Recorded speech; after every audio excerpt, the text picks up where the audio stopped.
अरे तुम कितनों पे हमला करोगे अर्नब के ऊपर? तुम्हारी एक एक की कबर यहां बना देंगे हिंदुस्तान के अंदर। अर्नब गया, अरे इसके तार यहां नहीं है। सुपारी दी गई है अर्नब को मारने के लिए, पाकिस्तान से सुपारी दी गई है आईएसआई की तरफ से, और उसमें शामिल है हमारे इस देश के गद्दार। मैं इतिहास पढ़ाता हूं, 44 साल मैंने इतिहास पढ़ाया है। मैं थक गया विद्यार्थियों को पढ़ाते पढ़ाते कि इस देश का सत्यानाश क्यों होता था, हम गुलाम क्यों बनते थे। आज अपनी आंखों से देख रहा हूं कि हम गुलाम इसलिए बनते थे कि हमारे यहां ये सपोले और गद्दार पैदा होते हैं। आज इस देश की आजादी की जो आत्मा है उसको मार रहे हैं ये तीन परिवार मिलकर महाराष्ट्र के अंदर। सोनिया का माफिया, शरद पवार का माफिया दाऊदवाला और उद्धव ठाकरे का माफिया, ये तीनों मिलकर के सत्ता की खातिर। और राष्ट्रपति जी हैं, आप आगे आइए, मुझे एक बात बताइए, डिपार्टमेंट ऑफ पर्सनल किसके अंडर में आता है? केंद्र सरकार के अंदर में आता है। हर आईपीएस अफसर किसके अंडर में आता है? केंद्र सरकार के अंडर में आता है। तुरंत परमवीर सिंह को सस्पेंड करके उसके खिलाफ इंक्वायरी कमीशन बिठाया जाए। आज आप अर्नब गोस्वामी के लिए राष्ट्रपति को मिलने जाए तो क्या किस तरह से उनको परेशान किया जा रहा है? वो सुबह से गुहार लगा रहे हैं कि केंद्र सरकार हमारी मदद करो, सुप्रीम कोर्ट मुझे हमारी मदद करो। आज बहुत घबराए हुए हैं, तो क्या लगता है आपको? देखिए, हम केवल अर्नब गोस्वामी के लिए नहीं जा रहे हैं, हम आपके लिए जा रहे हैं, पत्रकारों के लिए जा रहे हैं। इस देश में पत्रकार की जो स्वतंत्रता है, हमको आजादी मिली हुई है संविधान से, उसको बचाने के लिए जा रहे हैं। यह खाली अर्नब का मामला नहीं है, यह पूरे राष्ट्रवाद का मामला है, यह पूरी आजादी का मामला है। और अगर अर्नब को ये छू भी देते हैं, जैसे कि वो नवाब बोल रहा था कि अर्नब तो गया, क्या हिंदुस्तान पे दाऊद राज करेगा? क्या हिंदुस्तान पे आईएसआई राज करेगी? आज ये अर्नब के साथ हो रहा है, कल अगर आपकी चैनल राष्ट्रवादी बात करती है और आपकी चैनल भी साथ होगा तो आप लोग क्या इसको देखते रहेंगे, हिंदुस्तान के चैनल? तो ये सवाल केवल आज अर्नब का नहीं है। हाँ, अर्नब को अगर ये छू भी देंगे, किस जेल में भेजा अर्नब को? जिस जेल के अंदर टेररिस्ट रखे जाते हैं उनसे मरवाने के लिए, उसको इंजेक्शन देंगे जेल में, उसकी विल पावर, आत्मशक्ति तोड़ना चाहते हैं ये। हर आवाज को इस देश के अंदर इतने साल की आजादी के बाद में भी आज इस देश में मुझे लानत है ऐसी परिस्थिति के ऊपर कि सरकारों ने ऐसे सपोले पैदा किए हैं परमवीर जैसे, कि जो आईएसआई के कहने के ऊपर यहां पे पुलिस का काम करते हैं इस देश के अंदर। जैसे वो हरदीप पकड़ा गया था डीएसपी कश्मीर के अंदर। लानत है ऐसी सरकारों के ऊपर जो ऐसे लोगों को अफसर बना करके बिठाया यहां पे ला करके। हम राष्ट्रपति से सिर्फ एक बात कहने आए हैं कि देश के जब भी संविधान के ऊपर हमला होता है, प्रजातांत्रिक अधिकारों पे हमला होता है, तो दो लोगों का परम कर्तव्य बनता है उन्हें बचाने का, राष्ट्रपति महोदय का और सुप्रीम कोर्ट का। राष्ट्रपति महोदय जी, अपने अधिकार का प्रयोग कीजिए। बंगाल के अंदर रोज हजारों लोगों को मारा गया, कत्लेआम किया गया, आप वहां कुछ नहीं करते। केरल में मारा जाता है, वहां आप कुछ नहीं करते। और इंसानों को मारते मारते आज इस देश की आजादी की जो आत्मा है उसको मार रहे हैं ये तीन परिवार मिलकर महाराष्ट्र के अंदर। सोनिया का माफिया, शरद पवार का माफिया दाऊदवाला और उद्धव ठाकरे का माफिया, ये तीनों मिलकर के सत्ता की खातिर। और राष्ट्रपति जी हैं, आप आगे आइए, मुझे एक बात बताइए, डिपार्टमेंट ऑफ पर्सनल किसके अंडर में आता है? केंद्र सरकार के अंदर में आता है। हर आईपीएस अफसर किसके अंडर में आता है? केंद्र सरकार के अंडर में आता है। तुरंत परमवीर सिंह को सस्पेंड करके उसके खिलाफ इंक्वायरी कमीशन बिठाया जाए।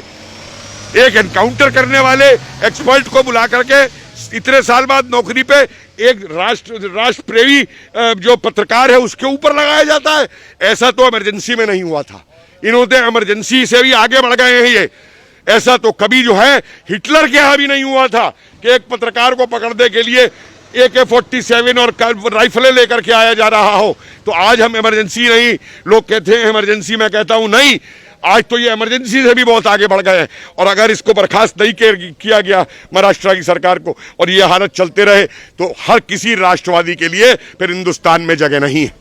सर, जिस तरह से बुनियादी जो है मामले उठाते थे और इस तरह से जो पालघर में जो निर्मम साधुओं की हत्या कर दी गई है, चाहे ये प्रज्ञा साध्वी प्रज्ञा हो चाहे दूसरा हो, इस तरह से जो बुनियादी सवाल हैं जो जनता के बीच में उनको उठाने, बेबाकी से उठाने वाले, उनका परिणाम आज जो है अर्नब गोस्वामी भुगत रहे हैं। तो किस तरह से लेते हैं? अर्नब गोस्वामी नहीं, सारा देश भुगत रहा है, सारा देश भुगत रहा है।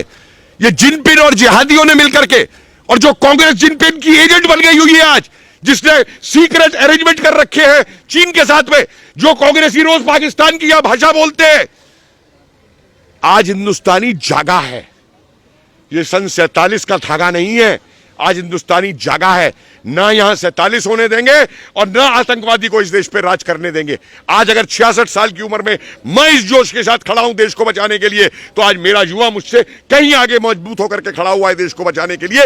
ये समझ ले उद्धव ठाकरे, ये समझ ले वो नवाब खान, ये समझ ले वो अबू आजमी जो पूछता था कि बालकोट हुआ नहीं हुआ। अरे जाए जन्नत में जाए और हूरों से पूछे कितने आतंकियों को वो देख रही हैं वहां पे ऊपर, पता चल जाएगा कि कितने मारे थे बालकोट में। उस तरीके से अरे तुम कितनों पे हमला करोगे अर्नब के ऊपर, तुम्हारी एक एक की कब्र यहां बना देंगे हिंदुस्तान के अंदर। नवाब मलिक को क्या कहेंगे? उसका एक स्टिंग ऑपरेशन आया था, वो कह रहे थे कि बहुत परिणाम भुगतने पड़ेंगे और बहुत जगह कष्ट सहना। कह रहा था अर्नब गया, अरे इसके तार यहां नहीं है। सुपारी दी गई है अर्नब को मारने के लिए, पाकिस्तान से सुपारी दी गई है आईएसआई की तरफ से, और उसमें शामिल है हमारे इस देश के गद्दार। मैं इतिहास पढ़ाता हूं, 44 साल मैंने इतिहास पढ़ाया है। मैं थक गया विद्यार्थियों को पढ़ाते पढ़ाते कि इस देश का सत्यानाश क्यों होता था, हम गुलाम क्यों बनते थे। आज अपनी आंखों से देख रहा हूं कि हम गुलाम इसलिए बनते थे कि हमारे यहां ये सपोले और गद्दार पैदा होते हैं। इमरान सरकार का एक मंत्री बोलता है कि जो रिपब्लिक भारत है उसमें रॉ के लोग हैं, रॉ संचालित कर रहा है रिपब्लिक भारत को, और अर्नब। अरे उनको बोलने का क्या अधिकार है? उनकी तो सरकार आईएसआई की है, क्या बोलते हैं वो? सारी दुनिया में आतंकी पालते हैं, आतंकियों को पैसा देते हैं, उनको ट्रेनिंग देते हैं, सारे दुनिया में आतंकी भेजते हैं, आतंकवादी देश है वो। उनको बोलने का क्या अधिकार है हमारे ऊपर? अपने आप को सवाल है पहले जाकर के वो पाकिस्तानी। जब जैसे पाकिस्तानी का बयान आया और यहाँ पर इस तरह से जो ये एक्शन हुआ है, तो क्या लगता है आपको कि क्या पाकिस्तान के जो इशारे पे ये सब काम हो रहा है, या यहाँ अंदर? अरे भाई आप एक बात मत भूलिए, 10 साल तक आपने ऐसी सरकारें भुगती मोहनी बाबा की जो पाकिस्तान के स्लीपिंग एजेंट यहां पे आते रहे। मुझे एक बात का जवाब दीजिए, किसी देश का कोई नागरिक अगर दूसरे देश में गायब हो जाता है तो वो देश पूछता नहीं है कि मेरा नागरिक कहां गया। लाखों पाकिस्तानी हिंदुस्तान में आए वीजा लेकर के और गायब हो गए हिंदुस्तान के अंदर, जो आज स्लीपिंग एजेंट बन के हिंदुस्तान के अंदर गदर करा रहे हैं, जिहाद करा रहे हैं हिंदुस्तान के अंदर। क्या किया हमारी उन सरकारों ने उनके खिलाफ? अकेले मेरठ में 20,000 ऐसे पाकिस्तानी गायब हुए जहां से मैं आता हूं। तो उन लुटेंस पत्रकारों को क्या कहेंगे? उन लुटेंस पत्रकार है, चैनल्स क्या कहेंगे? अरे पत्रकार और चैनल है। अरे इन लोगों ने तो अपने को बेच दिया है पैसे की खातिर। न्यूयॉर्क टाइम्स में लिखने का कितने डॉलर मिलते हैं, वॉशिंगटन पोस्ट में लिखने के कितने डॉलर मिलते हैं, टाइम्स मैगजीन आज क्या लिख रही है। और ये समझते हैं कि जो ये माइनॉरिटी के नाम पे जो ये कह रहे हैं, अरे भाई फ्रांस में तो आरएसएस के लोग नहीं थे, फ्रांस में तो हिंदू आतंकवादी नहीं थे, क्यों मार रहे हैं ये फ्रांसीसियों को? क्यों मार रहे हैं ये ऑस्ट्रिया के अंदर लोगों को? ये गजवाए दुनिया का इन्होंने मुकाम चलाया है इन जिहादियों ने, इससे लड़ना होगा। ये पत्रकार नहीं है, ये दलाल है। जो अवार्ड वापसी गैंग है जो बुद्धिजीवी कहलाता है, काहे का बुद्धिजीवी है ये? अगर बुद्धि होती तो देश से गद्दारी करता? कोई बुद्धिजीवी देश से गद्दारी करता है? अपने बच्चों के लिए ऐसा देश बनाता है जहां आतंकी पैदा हो? काहे के बुद्धिजीवी है ये? सिर्फ स्कॉच पीने वाले ड्राइंग रूम के बुद्धिजीवी है ये। मैं भी प्रोफेसर रहा हूं 44 साल तक, शर्म आती है मुझे अपने आप को बुद्धिजीवी कहते हुए। ऐसे बुद्धिजीवियों की श्रेणी के अंदर ये बुद्धिजीवी है। तो ये मौन क्यों है आज? मौन क्यों है? ये शब्द मुझे इस्तेमाल नहीं करने चाहिए, लेकिन क्योंकि अक्षय कुमार आजकल उनको कर रहा है इस्तेमाल एक एडवर्टीजमेंट के अंदर कि डॉलर पहनने वालों की फटती नहीं है, तो शायद इन्होंने डॉलर पहन रखा।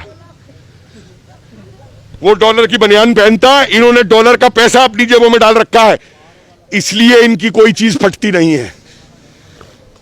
तो जो बॉलीवुड के अंदर में पूरा जो माफिया है, ये सारा बॉलीवुड माफिया नहीं है, सारा बॉलीवुड माफिया नहीं है। बॉलीवुड में कंगना रनावत भी है और बहुत ईमानदार राष्ट्रवादी है बॉलीवुड के अंदर, लेकिन बॉलीवुड के अंदर जिस तरीके से माफिया का वर्चस्व वहां बनाया है महाराष्ट्र के पॉलिटिशियंस ने मिलकर के, आज मैं पूछता हूं जरा मुंबई की पुलिस बताए कि अर्नब के गिरफ्तार होने के बाद से ये कितने चरसिए गंजेड़िए भंगेड़िए रोज अपनी दावतें कर रहे हैं।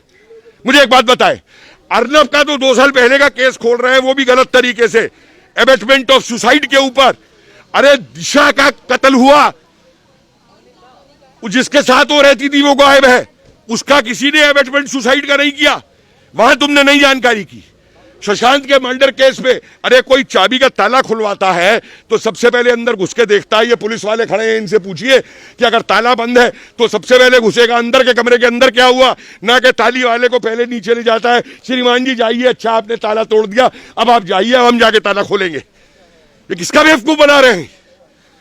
साधु संतों के अंदर मुझे एक बात बताइए, अफवाह फैली हुई थी बच्चे उठाने वालों की। अरे अफवाह फैली हुई थी तो तुम्हारी सरकार क्या कर रही थी? और उसके बाद में रात को 10 बजे गांव में बच्चे क्या गली में छोड़ दिए जाते हैं जो अफवाह करने वाले उन्हें उठाने आ जाए, और रात को 10 बजे 500 लोगों की भीड़ बैठती है वहां पे कि अब रात को 10 बजे उठाने वाले आएंगे बच्चों को। किसका बेवकूफ बना रहे हैं ये बुनियादी सवाल उठाने पे महाराष्ट्र सरकार तो देखिए, फेल हो गई। बुनियादी सवाल एक है, बुनियादी सवाल एक है कि ये हम पे जिहादी अटैक है। आज आतंक के कई रूप हैं। शैक्षिक आतंकवाद एक है, मेडिकल आतंकवाद एक है, कोरोना आतंकवाद है। लंका में आप देखिए वो डॉक्टर किस तरीके से स्त्रियों के भ्रूण तोड़ देता था जो दूसरे धर्म की स्त्रियां उसके पास इलाज के लिए जाती थी। ये आतंकवाद के रूप है। महाराष्ट्र सरकार इस तरह से असमंजस की स्थिति में है, वो असमंजस की स्थिति में नहीं है, वो डिसीजन नहीं ले पा रही। बिल्कुल डिसीजन नहीं, केंद्र सरकार जी नहीं, महाराष्ट्र सरकार बहुत सोच समझ के कर रही है। केंद्र सरकार का क्या दायित्व बनता है? केंद्र साहित्य का बड़ा सीधा दायित्व है। पुलिस आईपीएस अफसर डीओपीटी के अंदर आते हैं केंद्र सरकार के, तुरंत परमवीर सिंह को सस्पेंड करके उस पर इंक्वायरी बिठाए। पहला दायित्व ये, पहला दायित्व केंद्र सरकार का ये है, अगर केंद्र सरकार अपना दायित्व निभाना चाहती है तो, क्योंकि आईपीएस अफसर जो है वो महाराष्ट्र सरकार के अंडर में नहीं आता है। दूसरा, जब संविधान पे अटैक होता है तो संविधान को बचाने का पहला काम राष्ट्रपति और सुप्रीम कोर्ट का है। आगे आए, आगे आए। अगर कसाब के हमले के समय पे कमांडो भेजे जा सकते थे दिल्ली से, तो इस आतंकी हमले पे जो उस आतंकी ने जिसने कर्नल पुरोहित को फंसाया के प्रताड़ित किया था, जिसने साध्वी को प्रताड़ित किया था, वो पकड़ने के लिए हेलीकॉप्टर से कमांडो भेजे दिल्ली से, गिरफ्तार कराए उन्हें जाकर। धन्यवाद आप।